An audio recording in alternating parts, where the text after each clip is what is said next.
ಸಿದ್ದರಾಮಯ್ಯನವರ ಸರ್ಕಾರದಿಂದ ಹೆಣ್ಣು ಮಕ್ಕಳಿಗೆ ನ್ಯಾಯದ ಭಾಗ್ಯವೂ ಕೂಡ ಸಿಗ್ತಿದ್ದೆ ಅನ್ನುವಂಥದ್ದು ಪ್ರೂಫ್ ಆಯ್ತು. ಇವತ್ತು ನಾನು ಈ ರಾಜ್ಯದ ಮುಖ್ಯಮಂತ್ರಿ ಅವರನ್ನು ಮತ್ತು ಗೃಹ ಮಂತ್ರಿಯನ್ನು ಅಭಿನಂದಿಸ್ತೇನೆ. ನಿಮ್ಮ ಸಹಕಾರ ಇರಲಿ, ನಿಮ್ಮ ಜೊತೆ ನಾವಿರ್ತೇವೆ, ನಮ್ಮ ಜೊತೆ ನೀವಿರಿ. ಸ್ಪೆಷಲ್ ಆಗಿ ಪರಮೇಶ್ವರ್ ಅವರಿಗೆ ಥ್ಯಾಂಕ್ಸ್ ಅಂತೇಳಿ ಹೇಳೋಕೆ ಇಷ್ಟಪಡ್ತೀನಿ. ದಕ್ಷಿಣ ಕನ್ನಡ ಜಿಲ್ಲೆಯ ಮತ್ತು ಕರ್ನಾಟಕದ ಜನತೆಯ ಪರವಾಗಿ ನನಗೆ ಮುಖ್ಯವಾಗಿ ಖುಷಿಯಾಗಿರುವ ವಿಚಾರ ಏನು ಅಂತ ಹೇಳಿದ್ರೆ, ಇವತ್ತು ಕೆಲವೊಂದು ಸ್ಯಾಟಲೈಟ್ ಮಾಧ್ಯಮಗಳು ಕೂಡ ಬೆತ್ತಲಾಗಿದೆ. ಯಾಕೆಂತ ಹೇಳಿದ್ರೆ ಸುಳ್ಳು ಸುದ್ದಿಯನ್ನು ಹರಡಿಸಿ.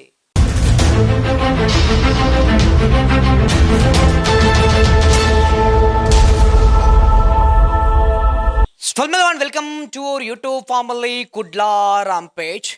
ನಿನ್ನೆ ಅಧಿವೇಶನದಲ್ಲಿ ಒಂದಷ್ಟು ಚರ್ಚೆ ಆಯಿತು. ಧರ್ಮಸ್ಥಳದಲ್ಲಿ ಹೂತು ಹಾಕಿರುವಂತಹ ಪ್ರಕರಣದ ಬಗ್ಗೆ ಎಲ್ರಿಗೂ ಕೂಡ ಕನ್ಕ್ಲೂಷನ್ ಸಿಕ್ಕಿದೆ ಅಂತ ಹೇಳಿ ನಾನು ಭಾವಿಸ್ತೇನೆ.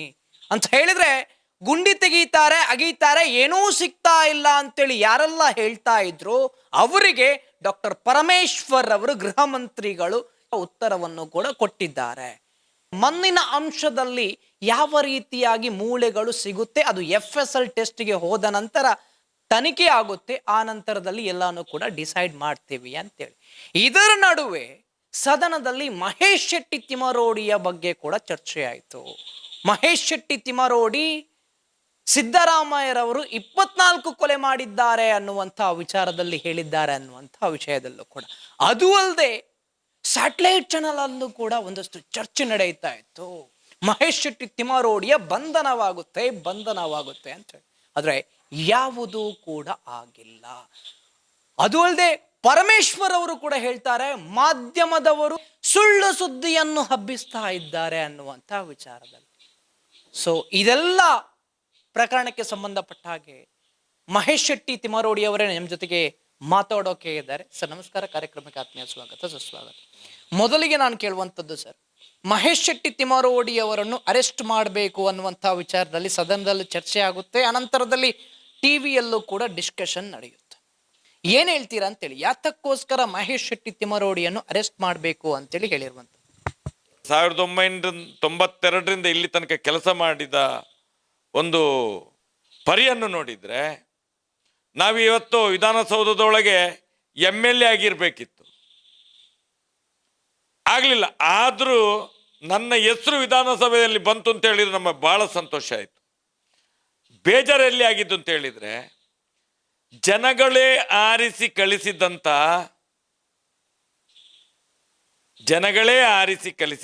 ಮತದಾರರು ಆರಿಸಿ ಕಳಿಸಿದಂತ ಮತದಾನಕ್ಕೆ ಬೆಲೆ ಇಲ್ಲದಾಗೆ ಮಾಡಿದಂತ ಇಂಥ ಒಂದು BJPಯ ಕೆಲವು MLAಗಳು ಮಾಡಿದಂಥ ಒಂದು ಪಿತೂರಿ ಷಡ್ಯಂತ್ರ ಅಂತ ಹೇಳ್ತಾರಲ್ಲ, ಇದೇ ಷಡ್ಯಂತ್ರ. 2023ರಲ್ಲಿ ಬೆಳ್ತಂಗಡಿ ತಾಲೂಕಿನ ಶಾಸಕರು ಮಾಡಿದಂಥ ಆರೋಪ ಘನತೆವೆತ್ತ ಈಗಿನ ಕಾಂಗ್ರೆಸ್ ಸರ್ಕಾರದ ಎಂಟೆದೆಯ ಬಂಟ ಅನ್ನುವಂಥ ಒಬ್ಬ CM ಇವತ್ತು SIT ಮಾಡಿ ಈ 13 ವರ್ಷ ಬೊಬ್ಬೆ ಹಾಕಿದ್ದಕ್ಕೆ ಒಂದು ಪೂರ್ಣಾಹುತಿ ಮಾಡಲಿಕ್ಕೋಸ್ಕರ ಒಂದು SITಯನ್ನು ರಚನೆ ಮಾಡಿದ್ದಾರೆ. ಇದು ಸಂತೋಷ ಕೊಡುವಂತ ವಿಚಾರ. ಈ ಹೊತ್ತಿನಲ್ಲಿ ಸಿದ್ದರಾಮಯ್ಯ 24 ಮರ್ಡರ್ ಮಾಡಿದ್ದಾರೆ, ಹತ್ಯೆ ಮಾಡಿದ್ದಾರೆ. ಅದು ಕೂಡ ನಿನ್ನೆ ನಾನು ಯಾವುದೋ ಹೇಳಿಕೆ ಕೊಟ್ಟಿದ್ದೇನೆ ಅಂತ ಹೇಳಿ ಈ ಪಾಪಿ BJP ಶಾಸಕರುಗಳೆಲ್ಲ ನಿಂತ್ಕೊಂಡು ಬೊಬ್ಬೆ ಹೊಡೆದ್ರಲ್ಲ, ಹರ್ಕೊಂಡ್ರಲ್ಲ, ಬಡ್ಕೊಂಡ್ರಲ್ಲ. ಇಡೀ ಸೌಜನ್ಯನ ಪ್ರಕರಣದ ಸಾಕ್ಷ್ಯಗಳನ್ನು ನಾಶ ಮಾಡಿದಂತ ಗೃಹ ಮಂತ್ರಿ ಆರ್ ಅಶೋಕ ಒಬ್ಬ ನಾಲೈಕ್. ಅವನು ಏನ್ ಹೇಳ್ತಾನೆ, ಷಡ್ಯಂತ್ರ ಇದೆ ಇದ್ರೊಳಗಡೆ. ಏನ್ ಷಡ್ಯಂತ್ರಪ್ಪ? ಸನಾತನ ಹಿಂದೂ ಧರ್ಮದ ದೇವಸ್ಥಾನವನ್ನು ಉಡ್ಕೊಂಡವ್ರು ಯಾರು? ನಾವ? ಮಂಜುನಾಥ ದೇವರ ಹೆಸರಲ್ಲಿದ್ದ ಪಾಣಿಪತ್ರವನ್ನು ವೀರೇಂದ್ರ ಹೆಗ್ಗಡೆ ಅಂತೇಳಿ ಮಾಡ್ಕೊಂಡದ್ದು ನಾವ? ಇವ್ರು ಹೇಳ್ತಾರಲ್ಲ ಧರ್ಮದ ವಿರೋಧಿಗಳು ಅಂತೇಳಿ. ಯಾರಪ್ಪ ಧರ್ಮದ ವಿರೋಧಿಗಳು? ಗೃಹ ಮಂತ್ರಿ ಆಗಿದ್ದಲ್ಲ ಇದೇ ಆರ್ ಅಶೋಕ. ಯಾಕಾಗೆ ಮಾತಾಡ್ಲಿಲ್ಲ? ಒಂದು ವಿರೋಧ ಪಕ್ಷದ ನಾಯಕನಾಗಿ ಬರೇ ಬುರುಡೆ ಬುರುಡೆ ಬುರುಡೆ ಬುರುಡೆ ಅಂತ ಹೇಳಿ ಲಾಸ್ಟಿಗೆ ಒಂದು ಯಾವತ್ತೋ ಹರೀಶ್ ಪೂಂಜಾ ಕೊಟ್ಟಂತ ಸ್ಟೇಟ್ಮೆಂಟ್ಗೆ ನಾನು ಉತ್ತರ ಕೊಟ್ಟಿದ್ದೇನೆ. ರಾಜ್ಯದ ಮುಖ್ಯಮಂತ್ರಿಗೆ ಗಮನಕ್ಕೆ ಅದನ್ನು ಬರುವಾಗೆ ಹೇಳಿದ್ದೇನೆ, ನಾಟುವಾಗೆ ಅವರಿಗೆ. ಬಿಜೆಪಿ ಶಾಸಕ ಈ ರೀತಿ ಮಾತಾಡಿದ್ದಾರೆ, 24 ಕೊಲೆ ನೀವು ಮಾಡಿದ್ದೀರಿ ಅಂತೇಳಿ ಅದರ ಅವರಿಗೆ ಸೂಚನೆಯನ್ನು ಕೊಟ್ಟದ್ದು ನಾನು. ಅದೇ ಒಂದು ವಿಡಿಯೋನಿಟ್ಕೊಂಡು ಕಟ್ ಪೇಸ್ಟ್ ಮಾಡಿ ಬಂಧಿಸಿ ಬಂಧಿಸಿ ಬಂಧಿಸಿ ಅಂತ ಹೇಳಿದ್ರಲ್ಲ. ಮಾನ ಮರ್ಯಾದೆ ಇದೆಯಾ? ಎಲ್ಲ ಮರ್ಯಾದೆ ಕಳೆದಾಕಿದ್ರಲ್ಲ. ಸುಳ್ಳು ವಿಡಿಯೋ, ಕಟ್ ಪೇಸ್ಟ್ ವಿಡಿಯೋಗಳನ್ನು ಯಾರೋ ವಿಕ್ರಮ್ ಟಿವಿಯ ಮಹೇಶ್ ಹೆಗ್ಡೆ ಅಂತ ಹೇಳುವವನು ಕಟ್ ಆ್ಯಂಡ್ ಪೇಸ್ಟ್ ಮಾಡಿ ಕೊಡ್ತಾನೆ. ಯಾರೋ ವಸಂತ ಗಿಳಿಯಾರು ಕಟ್ ಆ್ಯಂಡ್ ಪೇಸ್ಟ್ ಮಾಡಿ ಈ ಕಾರ್ಕಳದ ಇಡೀ ಪರಶುರಾಮನ ಮೂರ್ತಿಯನ್ನೇ ತಿಂದು ತೇಗಿದಂಥ ಸುಲಿನನ ಕೈಯಲ್ಲಿ ಇವರು ಕೂತ್ಕೊಂಡಲ್ಲಿ ಪ್ರಶ್ನೆ ಮಾಡ್ತಾರೆ ಅಂತ ಹೇಳಿದ್ರೆ ಇವ್ರದ್ದು ಮನೋಸ್ಥಿತಿ ಎಲ್ಲಿಗೆ ಮುಟ್ಟಿದೆ ಸ್ವಾಮಿ?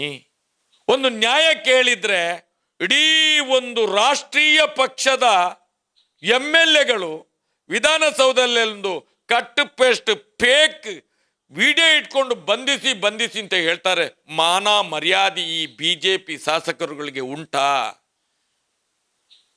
ಇಡೀ ಕಾನೂನಿನ ವ್ಯವಸ್ಥೆಯನ್ನು ನಾಶ ಮಾಡಿದಂತ ಆರ್ ಅಶೋಕ, ಸೌಜನ್ಯನ ಇಡೀ ಪ್ರಕರಣವನ್ನು ನಾಶ ಮಾಡಿದಂತ ಬಿಜೆಪಿ ಟೀಮ್ ಇವತ್ತು ಮಹೇಶ್ ಶೆಟ್ಟಿಯ ಮೇಲೆ ರೇಗಾಡಿದ್ರಲ್ಲಲ್ಲಿ. ಏನು ಯೋಗ್ಯತೆ ಇವ್ರದ್ದು?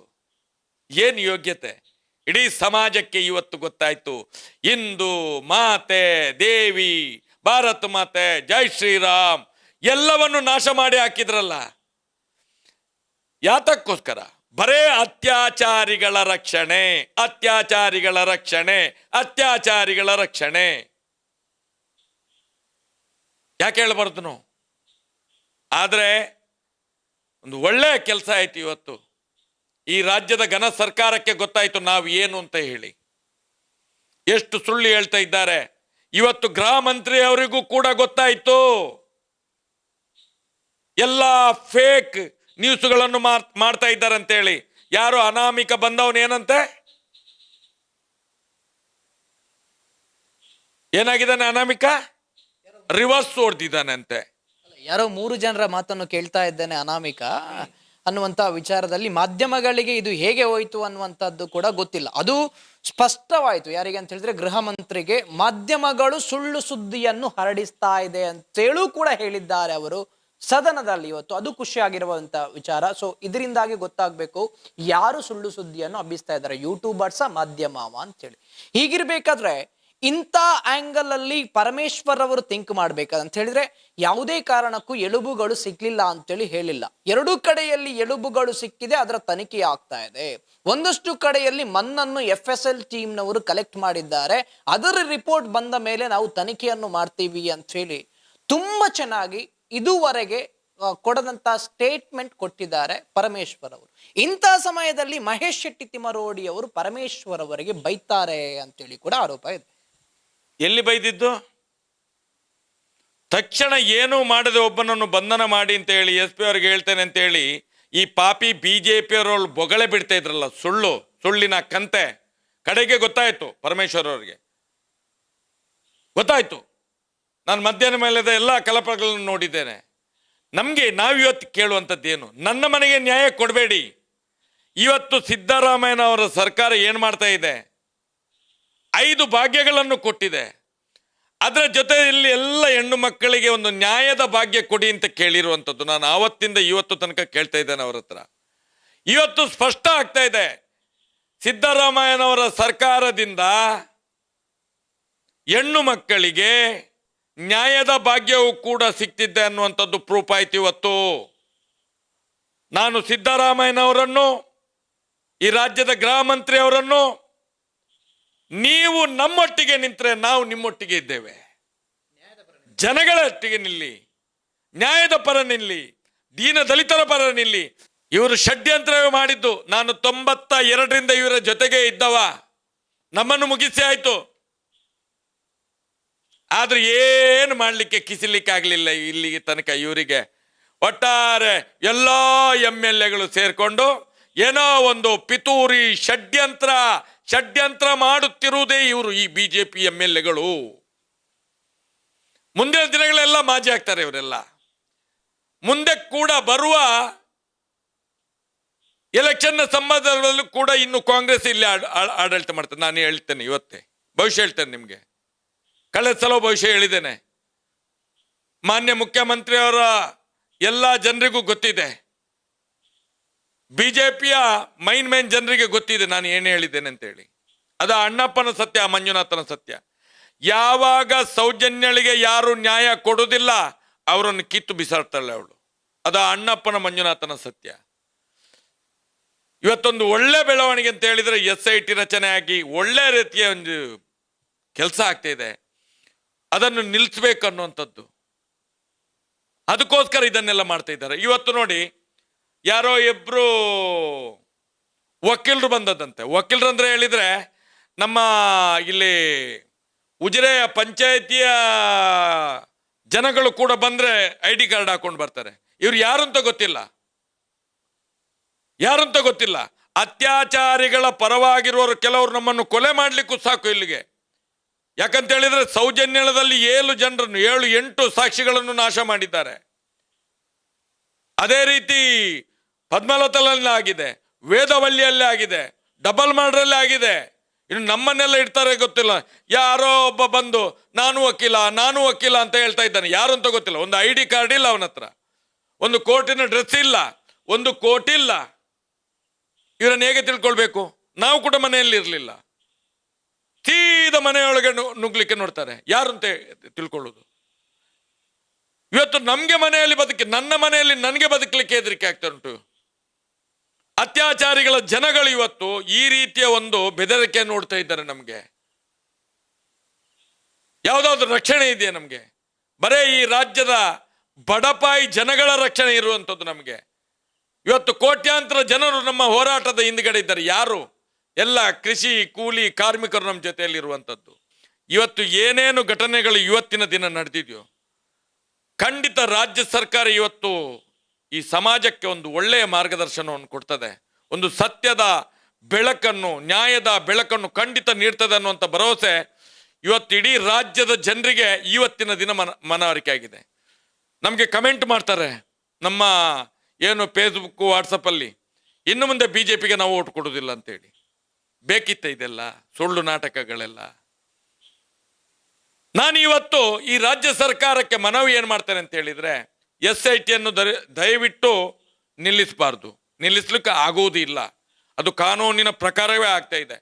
ಆದರೆ ದಯವಿಟ್ಟು ಸುಳ್ಳು ಕೇಸುಗಳನ್ನು ದಾಖಲಿಸಿಕೊಳ್ಳದಾಗೆ ತಮ್ಮ ಇಲಾಖೆಗೆ ನೀವೊಂದು ಮನವಿಯನ್ನು ಮಾಡಬೇಕು, ಒಂದು ಆದೇಶವನ್ನು ಮಾಡಿ. ನಾನು 13 ವರ್ಷದಿಂದ 100 ಕಂಪ್ಲೇಂಟನ್ನು ಕೊಟ್ಟಿದ್ದೇನೆ. ಯಾರು ಅತ್ಯಾಚಾರಿಗಳಿದ್ದಾರೋ, ಯಾರು ಅವರ ಪರವಾಗಿ ನಿಲ್ಲುವಂಥವ್ರು ಇದ್ದಾರೋ ಅವ್ರ ಮೇಲೆಲ್ಲ ಕಂಪ್ಲೇಂಟ್. ಇಷ್ಟ ತನಕ ಒಂದೇ ಒಂದು FIR ಆಗಲಿಲ್ಲ. ನಾನು ಮಾನ್ಯ ಈ ರಾಜ್ಯದ ಗೃಹ ಮಂತ್ರಿಯವರ ಹತ್ರ ಒಂದು ನಿವೇದನೆಯನ್ನು ತೋಡ್ಕೊಳ್ತೇನೆ. ನೀವು ಇವತ್ತು ಸದನದೊಳಗೆ ಹೇಳಿದ್ರಿ 18 ಕೇಸ್ ಇದೆ ಅವನ ಮೇಲೆ ಅಂತೇಳಿ. 18 ಕೇಸ್ ಯಾವುದು ಇದೆ ನನ್ನ ಮೇಲೆ? ಯಾವ ಪ್ರಕರಣ ಇದೆ ನಮ್ಮದು ಮೇಲೆ? ನಾವು ಎಲ್ಲಿ ಸಮಾಜ ದ್ರೋಹದ ಕೆಲಸ ಮಾಡಿದ್ದೇವೆ? ಎಲ್ಲಿ ದೇಶ ದ್ರೋಹದ ಕೆಲಸ ಮಾಡಿದ್ದೇವೆ? ಎಲ್ಲಿ ಸರ್ಕಾರದ ಕಾನೂನಿನ ವಿರುದ್ಧವಾದ ಕೆಲಸ ಮಾಡಿದ್ದೇವೆ? ಒಂದಾದ್ರೂ ಕೇಸ್ ತೆಗೆದುಕೊಡಿ ನೀವು. ಅದರಲ್ಲಿ ಇವತ್ತು ನೀವು ಹೇಳಿದ ಮಾತನ್ನು ಜನಗಳು ಪ್ರಶ್ನೆ ಮಾಡ್ತಾರೆ ಮುಂದಿನ ದಿನಗಳಲ್ಲಿ. ದಯವಿಟ್ಟು ತಿಳ್ಕೊಳ್ಳಿ. ಯಾರೋ ಒಬ್ಬ ಒಂದು ನೋಟಿಸ್ ಕೊಟ್ಟಂತ ಹೇಳಿ ಆರೋಪ ಇದೆ ಅಂತ ಹೇಳುವುದಲ್ಲ ಗೃಹ ಮಂತ್ರಿಗಳು. ಆ ಕೇಸುಗಳು ಏನು? ಬರೇ ಸೌಜನ್ಯ ಹೋರಾಟದ ಕೇಸುಗಳು. ಬರೇ ನನ್ನ ಕೈಯಲ್ಲೊಂದು ಸಣ್ಣ ಮೊಬೈಲ್ ಇದೆ, ಕೀಪ್ಯಾಡ್ ಮೊಬೈಲ್ ಇದೆ, ಅದರ ಮೇಲೆ 3 ಕೇಸ್ ಆವತ್ತು ಹಾಕಿದ್ದು, 2013ರಲ್ಲಿ ಹಾಕಿದ್ದು. ಏನು? Cyber crime. ಇವತ್ತು ಇದೆ ಸ್ವಾಮಿ.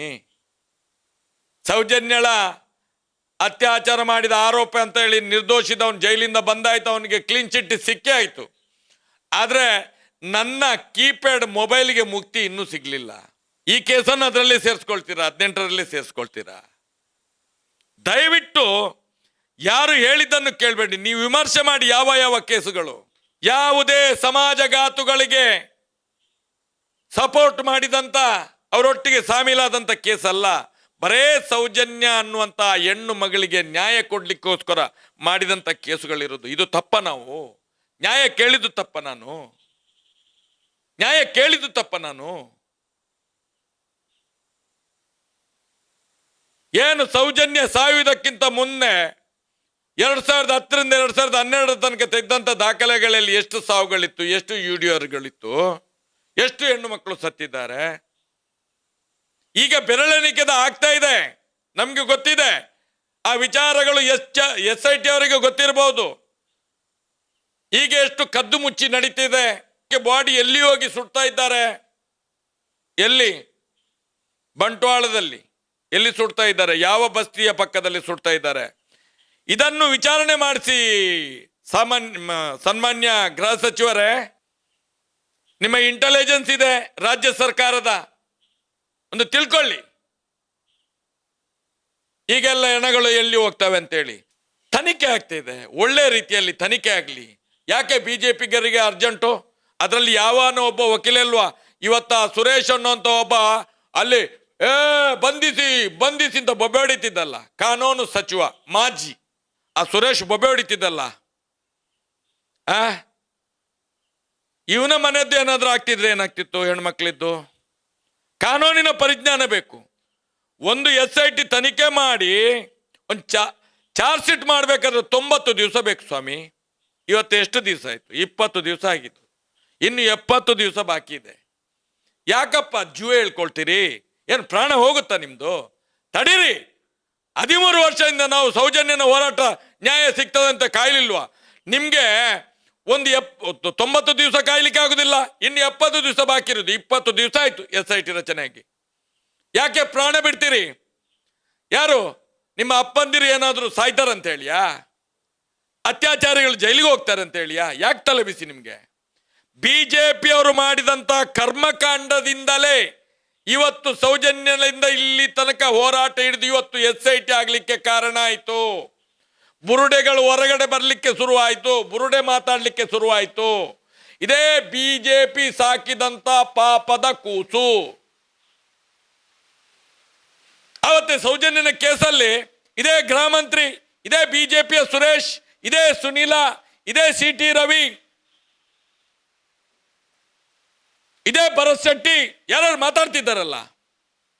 ಒಂದು ಬಣದ ಕೆಲವು ಶಾಸಕರು, ಒಂದು ಬಣದ ಬಿಜೆಪಿಯ ಒಂದು ಬಣದ ಕೆಲವು ಶಾಸಕರು ಅವತ್ತು ಸತ್ತಿದ್ರು. ಇವರು ಅವತ್ತು ಕೂಡ ಇವರು MLA ಆಗಿ ಇದ್ದವರಲ್ಲೆಲ್ಲ. ಯಾಕೆ ಮಾತಾಡ್ಲಿಲ್ಲ? ಯಾಕೆ ಮಾತಾಡ್ಲಿಲ್ಲ? ಈ ಎಲ್ಲ ಪ್ರಕರಣಗೆ ಇವತ್ತು ರಾಜ್ಯಾದ್ಯಂತ, ದೇಶಾದ್ಯಂತ, ವಿಶ್ವಾದ್ಯಂತ ನಡೆಯುವಂತ ಈ ಕರ್ನಾಟಕ ರಾಜ್ಯದ ಈ ಹೋರಾಟ ಈ ಬಿಜೆಪಿ ಹುಟ್ಟಿಸಿದಂತ ಕೂಸು, ಭಾರತೀಯ ಜನತಾ ಪಾರ್ಟಿ ಹುಟ್ಟಿಸಿದಂತ ಕೂಸು. ಉತ್ತರ ಕೊಡ್ಬೇಕು ಇವರಿಗೆ. ಇನ್ನೇನ್ ಬೇಕು ಇವ್ರದ್ದು? ಇನ್ನೆಷ್ಟು ಬೇಕು? ಇನ್ನೆಷ್ಟು ಬೇಕು? ನಾವು ಇಲ್ಲಿ ತನಕ ಹಿಂದುತ್ವ ಹಿಂದುತ್ವ ಹಿಂದುತ್ವ ಇವತ್ತಲ್ಲ ನಾಳೆ ಸರಿ ಆಗ್ತದೆ, ಇದು ನಾಯಿಯ ಬಾಲ ಡೊಂಕು ಅಂತ ಹೇಳಿದಾಗ ಇವ್ರದ್ದು ಬಾಲನೇ ಡೊಂಕು. ಇವ್ರದ್ದು ಸಮಾಜವನ್ನು ಒಡೆದು ಸಮಾಜದ ಸಮಾಧಿಯ ಮೇಲೆ ಇವರ ರಾಜಕೀಯ ಮಾಡ್ತಾ ಇದ್ದಾರೆ ಈ ಬಿಜೆಪಿಯವರು. ಬಿಡ್ಬೇಕ ಇವರನ್ನು? ಸಮಾಜದ ಮುಂದೆ ಬಿಡ್ಬೇಕ ಇವರನ್ನು? ಎಲ್ರೂ ಕೂಡ ಯಾರು ಅತ್ಯಾಚಾರಿಗಳಿದ್ದಾರೋ, ಅತ್ಯಾಚಾರಿಗಳ ಪೋಷಕರು ಯಾರಿದ್ದಾರೋ ಅವರ ಜೊತೆ ಶಾಮೀಲಾಗಿರುವಂಥದ್ದು ಮುಂದಿನ ದಿನಗಳಲ್ಲಿ ಗೊತ್ತಾಗ್ತದೆ ಎಲ್ಲ. ಇವ್ರು ಯಾಕೆ ಮಾತಾಡ್ತಿದ್ದಾರೆ? ಮಲ್ಲಿಕಟ್ಟೆಯಲ್ಲಿ ಯಾರ್ದೋ ಒಂದು ಮನೆ ಇದೆ, ಆ ಮನೆ ಯಾರ್ದು ಎಲ್ಲ ಗೊತ್ತಾಗ್ತದೆ ನೋಡಿ. ಇದು ಬರ್ತದೆ ಈಗ ಹೊರಗಡೆ. ಆ ಮನೆಯೊಳಗಡೆ ಏನೇನು ನಡೀತದೆ, ಯಾವ ಯಾವ ಪ್ರಕರಣಗಳು ನಡೀತದೆ, ಎಷ್ಟೆಷ್ಟು ಹತ್ಯೆ ನಡೀತದೆ.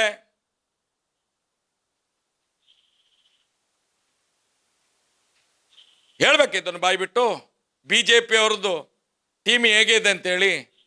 ನಮಗೆಲ್ಲ ಪಾಠ ಕಲಿಸೋದು ಬೇಡ ಸ್ವಾಮಿ.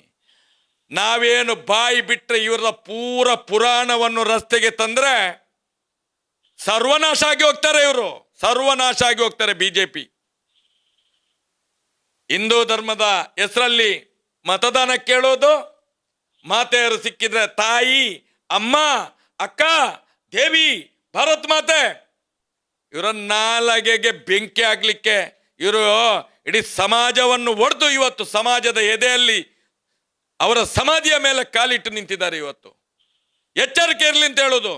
ಇವತ್ತು ಏನು ಈ ರಾಜ್ಯದ ಮುಖ್ಯಮಂತ್ರಿ ಮತ್ತು ಗೃಹ ಮಂತ್ರಿಗಳು ಒಂದು ಒಳ್ಳೆಯ ತೀರ್ಮಾನಕ್ಕೆ ಬಂದರು ಮಧ್ಯಾಹ್ನದ ಮೇಲೆ, ಇದೆಲ್ಲ ಸುಳ್ಳು ಅಂತ ಹೇಳಿ.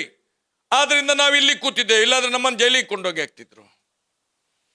ನಾನು ಈ ರಾಜ್ಯದ ಮುಖ್ಯಮಂತ್ರಿ ಅವರನ್ನು ಮತ್ತು ಗೃಹ ಮಂತ್ರಿಯನ್ನು ಅಭಿನಂದಿಸ್ತೇನೆ. ತಕ್ಷಣಕ್ಕೆ ಒಂದು ಪ್ರತಿಕ್ರಿಯೆ ಕೊಟ್ಟಿದ್ದೀರಿ. ನೀವು ಕೊಟ್ಟಾಗ ನಾವು ಕೊಡ್ತೇವೆ. ಮಧ್ಯಾಹ್ನ ಮೇಲೆಯ ಒಂದು ತೀರ್ಮಾನ ನಿಮ್ದು ಎಲ್ಲ ಕಡೆಗಳಿಂದ ನಿಮಗೆ ಮಾಹಿತಿ ಬಂತು. ಒಳ್ಳೆಯ ತೀರ್ಮಾನವನ್ನು ತಗೊಂಡಿದ್ದೀರಿ. ಇದೇ ತೀರ್ಮಾನ ಮುಂದೆ ಕೂಡ ನಡೀಲಿ. ನಾವು ನಿಮ್ಮ ಜೊತೆಯಲ್ಲಿದ್ದೇವೆ, ಜನ ನಿಮ್ಮ ಜೊತೆಯಲ್ಲಿದ್ದೇವೆ. ಹೆಣ್ಣು ಮಕ್ಕಳು ಅಬಲೆಯರಂತ ಹೇಳಿಕೊಂಡು ನಾವು ಇವತ್ತು ಹೇಳಿ ಹೇಳಿ ಅವರು ಸಬಲೆಯರಾಗಿದ್ದಾರೆ. ಇವತ್ತು ಇಡೀ ಸಮಾಜದಲ್ಲಿ ಹೆಣ್ಣು ಮಕ್ಕಳು ಎದ್ದು ನಿಂತಿದ್ದಾರೆ. ಇವತ್ತು ಎಷ್ಟು ಕರೆ ಬಂದಿದೆ ನನಗೆ, ಎಷ್ಟು ತಾಯಂದಿರದು ಕರೆ ಬಂದಿದೆ. ಅಣ್ಣ ಮುಂದೆ ನಡೀರಿ, ತಾಕತ್ತಿದ್ರೆ ನಿಮ್ಮನ್ನು ಬಂಧಿಸಲಿ, ನಾವು ನಿಮ್ಮ ಜೊತೆ ಇದ್ದೇವೆ ಅಂತೇಳಿ. ಇದು ಇವತ್ತು ಸೌಜನ್ಯ ಅನ್ನುವಂಥದ್ದು ಒಂದು ಸೌಜನ್ಯ ಅಲ್ಲ, 1000 ಸೌಜನ್ಯಗಳಿಗೆ ಅಲ್ಲಿ ಆ ಧರ್ಮಸ್ಥಳದಲ್ಲಿ ನ್ಯಾಯ ಸಿಗಬೇಕಾಗಿದೆ. ಸನಾತನ ಹಿಂದೂ ಧರ್ಮದ ದೇವಸ್ಥಾನವನ್ನು ನಾಶ ಮಾಡಿ, ಅದರ ಹೆಸರನ್ನು ನಾಶ ಮಾಡಿ, ಅಲ್ಪಸಂಖ್ಯಾತನ ಹೆಸರಿಗೆ, ವೀರೇಂದ್ರ ಹೆಗ್ಗಡೆ ಹೆಸರಿಗೆ ಆ ದೇವಸ್ಥಾನವನ್ನು ಬರೆಸಿಕೊಂಡಿದ್ದಾರೆ. ಇದು ಎಲ್ಲ ಜಗಜ್ಜಾಹಿರಾಗ್ತಾ ಇದೆ. ಮುಂದಕ್ಕೆ ಈ ಸರ್ಕಾರ ಅದನ್ನೆಲ್ಲ ಮಾಡಿಸಿಕೊಡಬೇಕು. ನಮ್ಗೆ ಏನು ಕೇಳೋದಿಲ್ಲ. ನಾವು ಒಂದು ಕಣ್ಣಿಗೆ ಬೆಣ್ಣೆ, ಒಂದು ಕಣ್ಣಿಗೆ ಸುಣ್ಣ ನಮ್ಗೆ ಅಗತ್ಯವೇ ಇಲ್ಲ, ಅಗತ್ಯವೇ ಇಲ್ಲ. ನ್ಯಾಯ ಕೊಡಿಸಿ, ನ್ಯಾಯದ ಭಿಕ್ಷೆ ಕೊಡಿ. ಸಿದ್ದರಾಮಯ್ಯನವರೇ, ನಿಮ್ಮ ಭಾಗ್ಯದ ಸಾಲಿನಲ್ಲಿ ಆ ತಾಯಂದಿರಿಗೆ ಒಂದು ನ್ಯಾಯದ ಭಿಕ್ಷೆ ಕೊಡಿ. ನಮ್ಗೆ ಬೇರೆ ಏನು ಬೇಡ. ಇಷ್ಟನ್ನು ಕೇಳಲಿಕ್ಕೆ ನಾನು ಇಚ್ಛೆ ಪಡ್ತೇನೆ.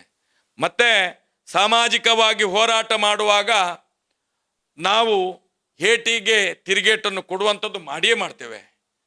ಮನಸ್ಸುಗಳಲ್ಲಿ ನೋವುಗಳನ್ನಿದ್ರೆ ತೆಗಿರಿ. ನಮ್ದು ಕೆಲಸ ಸಮಾಜಕ್ಕೋಸ್ಕರ, ಸಮಾಜದ ಉಳಿವಿಗೋಸ್ಕರ. ನಾಳೆಯ ಮಕ್ಕಳು, ನಮ್ಮ ಮನೆಯ ಮಕ್ಕಳು, ಮರಿ ಮಕ್ಕಳು ಕೇಳಬಾರ್ದು ನಮ್ಮ ಅಪ್ಪ, ನಮ್ಮ ಅಜ್ಜ, ನಮ್ಮ ಮುತ್ತಜ್ಜ ಮಾಡಿದ ಪಾಪವನ್ನು ನಾವು ಇಲ್ಲಿ ಅನುಭವಿಸ್ತೇವೆ ಅಂತ ಮಾತು ಬರಬಾರ್ದು.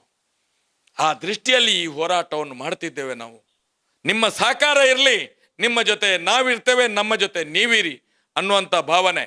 ಮುಂದಿನ ದಿನದಲ್ಲಿ ಕೂಡ ವಿಧಾನಸಭೆಯ ಒಳಗಡೆ ಇಂಥವ್ರನ್ನು ಬಹಳ ಜಾಗ್ರತೆಯಿಂದ ನೀವು ನೋಡ್ಕೊಳ್ಬೇಕಾಗ್ತದೆ. ಇನ್ನೊಂದಷ್ಟು ಫೇಕ್ ವಿಡಿಯೋಗಳನ್ನು ನಿಮ್ಮ ಮುಂದೆ ಮಾಡಿಕೊಂಡು ಬರಲಿಕ್ಕೂ ಸಾಕು. ಜಾಗ್ರತೆ ಇರಿ ಅಂತ ಹೇಳಲಿಕ್ಕೆ ನಾನು ನಿಮ್ಮಲ್ಲಿ ಮನವಿಯನ್ನು, ರಾಜ್ಯ ಸರ್ಕಾರದಲ್ಲಿ ಮನವಿಯನ್ನು ಮಾಡ್ತಾ ಇದ್ದೇನೆ ನಾನು. ಸೊ ಇದಿಷ್ಟು ಮಹೇಶ್ ಶೆಟ್ಟಿ ತಿಮರೋಡಿ ಅವರು ಮಾತಾಡಿದಂತಹ ಮಾತು. ಅಂತ ಹೇಳಿದ್ರೆ ನಮಗೂ ಕೂಡ ಬೇಸರ ಆಗಿತ್ತು ಪರಮೇಶ್ವರ್ ಅವರ ಮೇಲೆ. ಯಾಕೆ ಅಂತ ಹೇಳಿದ್ರೆ ಸೌಜನ್ಯ ಪ್ರಕರಣ ಮುಗಿದ ಅಧ್ಯಾಯ ಅಂತ ಹೇಳಿ ಹೇಳಿದ್ರು. ನಂತರ ಈ ಬುರುಡೆ ಪ್ರಕರಣಕ್ಕೆ ಸಂಬಂಧಪಟ್ಟ ಹಾಗೆ ಒಂದಷ್ಟು ಮಾಧ್ಯಮ ಮಿತ್ರರು ಕೂಡ ಕ್ವಶನ್ ಅನ್ನು ಕೇಳಿದಾಗ ಗೊತ್ತಿಲ್ಲ ಗೊತ್ತಿಲ್ಲ ಗೊತ್ತಿಲ್ಲ ಅನ್ನುವಂತಹ ವಿಚಾರದಲ್ಲೂ ಕೂಡ ಸ್ಟೇಟ್ಮೆಂಟ್ ಅನ್ನು ಕೊಟ್ಟಿದ್ರು. ಆದ್ರೆ ಇವತ್ತು ಸದನದಲ್ಲಿ ಮಾತಾಡಿರುವಂತದ್ದು ನಿಜವಾಗ್ಲೂ ನಾನು ಕೂಡ ಭಾವಿಸಿರ್ಲಿಲ್ಲ ಈ ರೀತಿಯಾಗಿ ಒಬ್ಬ ಗೃಹ ಮಂತ್ರಿ ಕಲೆಕ್ಟ್ ಮಾಡ್ತಾನೆ ಅನ್ನುವಂಥ ವಿಚಾರದಲ್ಲಿ. ಅಂತ ಹೇಳಿದ್ರೆ SIT ಯಲ್ಲಿ ಏನೇನೆಲ್ಲ ನಡೆದಿದೆ ಅಂತ ಹೇಳಿ ಕಲೆಕ್ಟ್ ಮಾಡ್ತಾರೆ ಅಂತ ಹೇಳಿ ನಾನು ಕೂಡ ಎಕ್ಸ್ಪೆಕ್ಟ್ ಮಾಡೇ ಇರಲಿಲ್ಲ. ಸೊ ಅದಕ್ಕೆ ನಾನು ಸ್ಪೆಷಲ್ ಆಗಿ ಪರಮೇಶ್ವರ್ ಅವರಿಗೆ ಥ್ಯಾಂಕ್ಸ್ ಅಂತೇಳಿ ಹೇಳೋಕೆ ಇಷ್ಟಪಡ್ತೀನಿ, ದಕ್ಷಿಣ ಕನ್ನಡ ಜಿಲ್ಲೆಯ ಮತ್ತು ಕರ್ನಾಟಕದ ಜನತೆಯ ಪರವಾಗಿ. ಯಾಕಂತ ಹೇಳಿದ್ರೆ ನಾವು ಕೂಡ ಧರ್ಮಸ್ಥಳ ಗ್ರಾಮದಲ್ಲಿ ಗ್ರೌಂಡ್ ವರ್ಕ್ ಮಾಡಿದವರು. ಅಲ್ಲಿ ಏನೇನೆಲ್ಲ ನಡೀತಾ ಇತ್ತು ಅನ್ನುವಂತ ವಿಚಾರದಲ್ಲಿ ಸ್ಪಷ್ಟವಾಗಿ ಗೊತ್ತಾಗ್ತಾ ಇತ್ತು. ಅಲ್ಲಿಯ ಸ್ಥಳೀಯರನ್ನು ಕೂಡ ಮಾತಾಡಿಸಿದ್ವಿ ನಾವು. ಅಂತ ಹೇಳಿದ್ರೆ ಅವರೇ ಹೇಳ್ತಾ ಇದ್ರು ಇಲ್ಲಿ ಒಂದಷ್ಟು ಕೆಲಸ ನಡೆದಿದೆ, ಮತ್ತೆ ಮಣ್ಣನ್ನು ಹಾಕಿದ್ದಾರೆ, ಕಸವನ್ನು ಹಾಕಿದ್ದಾರೆ. ಸೊ ಹಾಗಾಗಿ ಬುರುಡೆಗಳು ಸಿಗ್ತಾ ಇಲ್ಲ. ಏನಾದ್ರೂ ಇದ್ರೆ ಮಣ್ಣಲ್ಲಿ ಸಿಗಬಹುದು FSL ಟೆಸ್ಟ್ಗೆ ಕಳಿಸಿದ ನಂತರ ಅನ್ನುವಂತ ವಿಚಾರದಲ್ಲಿ. ಸೊ ಅದನ್ನೆಲ್ಲ ತಿಳ್ಕೊಂಡು ಕರೆಕ್ಟ್ ಆಗಿ ಸದನದಲ್ಲಿ ಉತ್ತರವನ್ನು ಕೊಟ್ಟಿದ್ದಾರೆ. ಯಾರೆಲ್ಲ ಬರೀ ಗುಂಡಿಯನ್ನೇ ಅಗೆಯ್ತಾ ಇದ್ದೀರಾ ಅನ್ನುವಂತ ವಿಚಾರದಲ್ಲಿ ಮಾತಾಡ್ತಾ ಇದ್ರು, ಅವರಿಗೆ ಕಪಾಳ ಮೋಕ್ಷವನ್ನು ಕೂಡ ಮಾಡಿದ್ದಾರೆ ಅಂತ ಹೇಳಿದ್ರು ಕೂಡ ತಪ್ಪಾಗ್ಲಿಕ್ಕಿಲ್ಲ. ಸೊ ಅದಕ್ಕಾಗಿ ಇವತ್ತಿನ ಗೃಹ ಮಂತ್ರಿಗೆ ಎಲ್ರೂ ಕೂಡ ಅಪ್ರಿಶಿಯೇಟ್ ಮಾಡ್ತಾ ಇದ್ದಾರೆ. ನೀವು ಕೊಟ್ಟಂತಹ ಸ್ಟೇಟ್ಮೆಂಟ್ ದೇವಸ್ಥಾನವನ್ನು ನಡುವಿಗೆ ತಂದು ಅಡ್ಡ ತಂದು ಜನರನ್ನು ದಿಕ್ಕು ತಪ್ಪಿಸುವಂತ ಕೆಲಸವನ್ನು ನಡೀತಾ ಇದೆ. ಸೊ ಹಾಗಾಗಿ ಜನರು ವಿಚಲಿತರಾಗಬೇಡಿ. SIT ಕೂಡ ಸ್ಟ್ರಾಂಗ್ ಆಗಿ ನಿಂತಿದೆ. ಸರ್ಕಾರ ಕೂಡ 100% ಇವತ್ತಿನ ವಿಚಾರವನ್ನು ನೋಡಿದಾಗ ಸ್ಟ್ರಾಂಗ್ ಆಗಿ ನಿಂತಿದೆ. ವಕೀಲರು ಯಾವುದೇ ಕಾರಣಕ್ಕೂ ಹಿಂಜರಿತಾನೇ ಇಲ್ಲ. ಸೊ ಹೀಗಿರ್ಬೇಕಾದ್ರೆ ತಾರ್ಕಿಕ ಅಂತ್ಯವನ್ನು ಕೊಟ್ಟೇ ಕೊಡ್ತಾರೆ. SIT ರಚನೆ ಆಗಿರುವಂತದ್ದು ಬರೀ ಕಾಟಾಚಾರಕ್ಕೆ ಅಲ್ಲ, ಇಲ್ಲಿರುವಂತಹ ಎಲ್ಲದನ್ನು ಕೂಡ ರಿಪೋರ್ಟ್ ಕೊಡ್ಲೇಬೇಕು. ಇಲ್ಲ ಅಂತ ಹೇಳಿದ್ರೆ ಕೋರ್ಟ್ ಇಂದ ಆರ್ಡರ್ ಆಗಿರುವಂತದ್ದು ಕೋರ್ಟ್ಗೆ ಉತ್ತರ ಕೊಡಬೇಕಾಗುತ್ತೆ ನಾಳೆ SIT ಅಥವಾ ಸರ್ಕಾರ. ನಂತರ ಸರ್ಕಾರ ಈ ಪ್ರೆಷರ್ಗೆ ಏನಾದ್ರೂ SIT ಯನ್ನು ಬಂದ್ ಮಾಡಿದ್ರೆ, ತನಿಖೆಯನ್ನು ನಿಲ್ಲಿಸಿದ್ರೆ ನಂತರದಲ್ಲಿ ಸರ್ಕಾರ ಕೂಡ ಉತ್ತರ ಕೊಡಬೇಕಾಗುತ್ತೆ. ಇದೆಲ್ಲನೂ ಕೂಡ ಗೊತ್ತಿದೆ. ಅದಕ್ಕಾಗಿ ಜನರು ವಿಚಲಿತರಾಗಬೇಡಿ. ಖಂಡಿತವಾಗ್ಲೂ ಒಳ್ಳೆ ರೀತಿಯ ತಾರ್ಕಿಕ ಅಂತ್ಯ ಇದರಲ್ಲಿ ಸಿಕ್ಕೇ ಸಿಗುತ್ತೆ, ಅದು 100% ಶೋರ್. ಮಹೇಶ್ ಶೆಟ್ಟಿ ತಿಮರೋಡಿ ಅವರು ಸಿದ್ದರಾಮಯ್ಯರವರು 24 ಕೊಲೆ ಮಾಡಿದ್ದಾರೆ ಅನ್ನುವಂತಹ ವಿಚಾರದಲ್ಲಿ ಹೇಳಿದ್ದಾರೆ ಅಂತೇಳಿ ಒಂದಷ್ಟು ಚರ್ಚೆ ನಡೆಯಿತು, ಅದು ಕೂಡ ಸದನದಲ್ಲಿ. ಹಾಗಾದ್ರೆ ನಿಜವಾಗ್ಲೂ ಇದನ್ನು ಹೇಳಿರುವಂತದ್ದು ಹರೀಶ್ ಪೂಂಜಾ, ಇಲ್ಲಿಯ ಶಾಸಕ. ಹಾಗಾದ್ರೆ ಇದ್ರ ಬಗ್ಗೆ ಯಾಕೆ ಯಾರು ಚರ್ಚೆ ಮಾಡ್ತಾ ಇಲ್ಲ? ಇವರನ್ನು ಅರೆಸ್ಟ್ ಮಾಡುವಂಥದ್ದು ಯಾವಾಗ? ಹಾಗಾದ್ರೆ ಇವರು ಹೇಳಿಲ್ವಾ? ಹಾಗಾದ್ರೆ 24 ಕೊಲೆ ಮಾಡಿದ CM ಅಂತ ಹೇಳಿ ಇದಕ್ಕೂ DKಶಿ ಅವರು ಕೂಡ ಉತ್ತರವನ್ನು ಕೊಡ್ಬೇಕು. ಯಾಕಂತಂದ್ರೆ DKಶಿ ಅವರು ಹೇಳಿರುವಂತದ್ದು. ಯಾವನೋ ಒಬ್ಬ ಹೇಳ್ತಾನೆ 24 ಕೊಲೆ CM ಮಾಡಿದ್ರು ಅಂತ ಹೇಳಿ. ಸೊ ಆಗಿರ್ಬೇಕಾದ್ರೆ DCM ಆಗಿ ಒಂದಷ್ಟು ಕೂಲಂಕುಷವಾಗಿ ಅಧ್ಯಯನ ಮಾಡದೆ ಕರ್ನಾಟಕದಲ್ಲಿ ಈ ರೀತಿಯಾಗಿ ಸ್ಟೇಟ್ಮೆಂಟ್ ಕೊಡ್ತಾರೆ ಅಂತ ಹೇಳಿದ್ರೆ ಏನ್ ಹೇಳ್ಬೇಕು ಈ DCMಗೆ ಅನ್ನುವಂತ ವಿಚಾರದಲ್ಲಿ ಒಂದು ಸಲ ಯೋಚನೆಯನ್ನು ಮಾಡಿ. ಸೌಜನ್ಯಳಿಗೆ ಒಂದು ವೇಳೆ ನ್ಯಾಯ ಸಿಗ್ತಾ ಇದ್ರೆ ಇದೆಲ್ಲ ಹೊರಗಡೆ ಬರೋಕೆ ಸಾಧ್ಯನೇ ಆಗ್ತಾ ಇರಲಿಲ್ಲ. ಆ ಪ್ರಕರಣವನ್ನು ಮುಚ್ಚಿ ಹಾಕಿದ್ದೇ ನೀವು. ಯಾಕಂತ ಹೇಳಿದ್ರೆ ಅಕ್ವಿಟಲ್ ಕಮಿಟಿ ರಚನೆ ಆಗ್ಬೇಕು ಅನ್ನುವಂತ ವಿಚಾರದಲ್ಲಿ CBI ಆರ್ಡರ್ ಮಾಡಿದ ನಂತರ, ಕೋರ್ಟೆ ಆರ್ಡರ್ ಮಾಡಿದ ನಂತರ CBI ಈ ತನಿಖಾಧಿಕಾರಿಗಳನ್ನು ತನಿಖೆ ಮಾಡಬೇಕು ಅಂತೇಳಿ ಹೇಳಿದ ನಂತರ ಇದರ ಬಗ್ಗೆ ಒಬ್ಬನಿಗೆ ಪ್ರಶ್ನೆ ಮಾಡೋಕ್ಕಾಗೋದಿಲ್ಲ ಅಂತ ಹೇಳಿದ್ರೆ ಏನ್ ಹೇಳ್ಬೇಕು? ನಿಮ್ಮದೇ ಸರ್ಕಾರಕ್ಕೆ ನ್ಯಾಯ ಕೊಡೋಕೆ ಆಗಿಲ್ಲ ಅಂದ್ಮೇಲೆ ಏನ್ ಹೇಳ್ಬೇಕು ನಿಮ್ಮಗಳಿಗೆ? ಇವಾಗ್ಲೂ ಕೂಡ ಅವಕಾಶ ಇದೆ, ಇವಾಗ್ಲೂ ಕೂಡ ಚರ್ಚೆ ಮಾಡಬಹುದು. ಬೇಕಾದಂತಹ ಡಾಕ್ಯುಮೆಂಟ್ಸ್ ಅನ್ನು ಬೇಕಾದ್ರೆ ನಿಮ್ಗೆ ಕಳಿಸ್ತೀವಿ. ನಮ್ಗೆ ಮುಖ್ಯವಾಗಿ ಖುಷಿಯಾಗಿರುವ ವಿಚಾರ ಏನು ಅಂತ ಹೇಳಿದ್ರೆ ಇವತ್ತು ಕೆಲವೊಂದು ಸ್ಯಾಟಲೈಟ್ ಮಾಧ್ಯಮಗಳು ಕೂಡ ಬೆತ್ತಲಾಗಿದೆ. ಯಾಕೆಂತ ಹೇಳಿದ್ರೆ ಸುಳ್ಳು ಸುದ್ದಿಯನ್ನು ಹರಡಿಸಿ ಆ ವಿ ಅನ್ನುವಂತ ವ್ಯಕ್ತಿ ಯಾರೋ 3 ಜನ ಇದ್ದಾರೆ, ಅವರುಗಳಿಗೆ ನನ್ನ ತಲೆಯನ್ನು ತಿಂದಿದ್ದಾರೆ ಅವರುಗಳು, ಹಾಗಾಗಿ ನಾನು ಇದಕ್ಕೆ ಬಂದಿದ್ದೀನಿ ಅನ್ನುವಂತ ವಿಚಾರದಲ್ಲಿ ಸ್ಯಾಟಲೈಟ್ ಮಾಧ್ಯಮಗಳು ಸುಳ್ಳು ಸುದ್ದಿಯನ್ನು ಹಬ್ಬಿಸಿದ್ರಲ್ವಾ. ಅದಕ್ಕೆ ಪರಮೇಶ್ವರ್ ಅವರು ಕೂಡ ಸರಿಯಾದ ಉತ್ತರವನ್ನು ಕೊಡ್ತಾರೆ. ಏನು ಅಂತ ಹೇಳಿದ್ರೆ ಅದು ಸುಳ್ಳು ಸುದ್ದಿ, ಈ ಗೃಹ ಮಂತ್ರಿ ಇದನ್ನು ಇಲ್ಲಿಗೆ ಬಿಡೋದಿಲ್ಲ ಅನ್ನುವಂತಹ ಮಾತನ್ನು ಕೂಡ ಕೊಡ್ತಾರೆ. ಹಾಗಾದ್ರೆ ಯೋಚನೆ ಮಾಡಿ ಯಾರು ಸುಳ್ಳು ಸುದ್ದಿಯನ್ನು ಹಬ್ಬಿಸುವಂಥದ್ದು ಅಂತ ಹೇಳಿ. ಗೃಹ ಮಂತ್ರಿಗಳು ಏನಿವತ್ತು ಸ್ಟೇಟ್ಮೆಂಟ್ ಅನ್ನು ಕೊಟ್ಟಿದ್ದಾರೆ ಅದೇ ರೀತಿ ಯೂಟ್ಯೂಬ್ ಚಾನಲ್ ಕೂಡ ಮಾಡಿರುವಂಥದ್ದು. ಮಣ್ಣಿನಲ್ಲಿ ಒಂದಷ್ಟು ಅಂಶ ಸಿಕ್ಕಿದೆ, 6ನೇ ಸ್ಪಾಟ್ ಅಲ್ಲಿ ಒಂದಷ್ಟು ಮೂಳೆಗಳು ಸಿಕ್ಕಿದೆ, 14ನೇ ಸ್ಪಾಟ್ ಅಲ್ಲಿ ಒಂದಷ್ಟು ಮೂಳೆಗಳು ಅಸ್ಥಿ ಪಂಜರ ಸಿಕ್ಕಿದೆ ಅನ್ನುವಂತಹ ವಿಚಾರದಲ್ಲಿ ನಾವು ಮಾಡಿರುವಂಥದ್ದು. 13ನೇ ಸ್ಪಾಟ್ ಅಲ್ಲಿ ಯಾಕೆ ಸಿಗ್ತಾ ಇಲ್ಲ ಅನ್ನುವಂತಹ ವಿಚಾರಕ್ಕೆ ಸಂಬಂಧಪಟ್ಟ ಹಾಗೂ ಕೂಡ ಹೇಳಿದ್ದೀವಿ. ಆದ್ರೆ ಒಂದಷ್ಟು ಸ್ಯಾಟಲೈಟ್ ಮಾಧ್ಯಮಗಳು ಏನ್ ಹೇಳ್ತಾ ಇತ್ತು, ಏನಿಲ್ಲ ಬಲಿ ಬುರುಡೆ ಬಿಡ್ತಾ ಇದ್ದಾರೆ ಅಂತೇಳಿ. ಸೊ ಗೃಹ ಮಂತ್ರಿಗಳು ಕೊಟ್ಟಿರುವಂತ ಸ್ಟೇಟ್ಮೆಂಟ್ಗಳನ್ನೇ ನಮ್ಮಂತ ಯೂಟ್ಯೂಬ್ ಚಾನೆಲ್ಗಳು ಕೂಡ ಮಾಡಿರುವಂಥದ್ದು ಇದಕ್ಕಿಂತ ಮುಂಚೆ. ಹಾಗಾದ್ರೆ ಯಾರನ್ನು ನಂಬಬೇಕು ಯಾರನ್ನು ಬಿಡಬೇಕು ಅನ್ನುವಂತಹ ವಿಚಾರದಲ್ಲಿ ಕರ್ನಾಟಕ ಜನತೆಗೆ ಸ್ಪಷ್ಟವಾಗಿ ಗೊತ್ತಾಗಿದೆ. ಸೊ ಹಾಗಾಗಿ ಇವತ್ತು ಯಾರೆಲ್ಲ ಟೆಲಿಕಾಸ್ಟ್ ಮಾಡಿದ್ದಾರೋ ಆ ವಿ ಅನ್ನುವಂತಹ ವ್ಯಕ್ತಿ 3 ಜನರ ಮಾತನ್ನು ಕೇಳಿ ಬಂದಿದ್ದಾನೆ, ಅವನ ತಲೆಯನ್ನು ಹಾಲು ಮಾಡಿದ್ದಾರೆ, ಮತ್ತೊಂದು ಮಗದೊಂದೆಲ್ಲ ಡಿಬೇಟ್ ಮಾಡಿದ್ದರು. ಅವರಿಗೆ ಮುಂದಿನ ದಿನಗಳಲ್ಲಿ ಖಂಡಿತವಾಗ್ಲೂ ಜನರು ಯಾವ ರೀತಿಯ ಉತ್ತರ ಕೊಡ್ತಾರೆ ಅನ್ನುವಂತಹ ವಿಚಾರದಲ್ಲಿ ಕಾದು ನೋಡಿ.